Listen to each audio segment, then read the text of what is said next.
So in this set of plans, the first sheet after obviously the cover and the revision is what they're identifying as the site plan.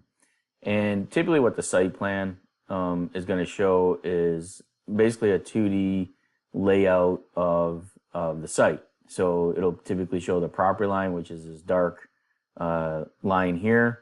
And then you've got some other call outs. So you got these numbers. And if we take a look over to the right here, you can see that we have a legend.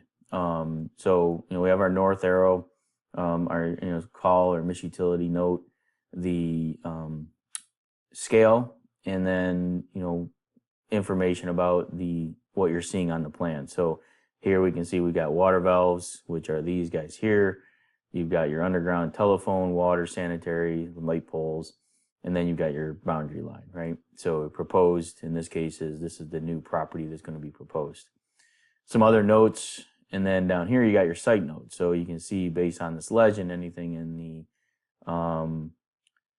this polygon shape here is this note here. So 16A is monument sign pending final jurisdiction approval.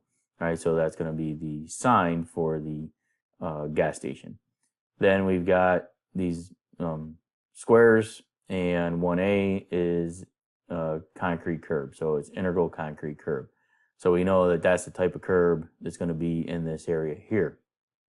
So again, looking down a little further, we've got some parking information. So again, this is really just depicting the layout. It's showing you the radius of the curbs and then some dimensions. So if we had to, we could use this to verify or maybe do some takeoffs.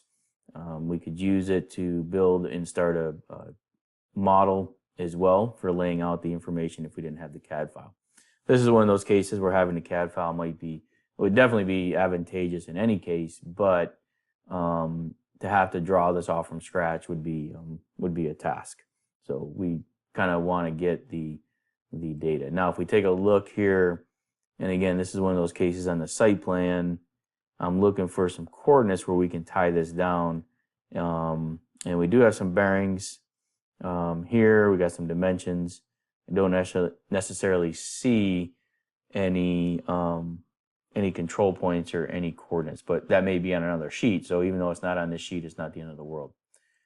So we'll take a look at the next sheets here in this plan set, which happen to be the Alta land survey. So this is the one that probably contains those coordinates that we're looking for. So we'll take a look at this here next.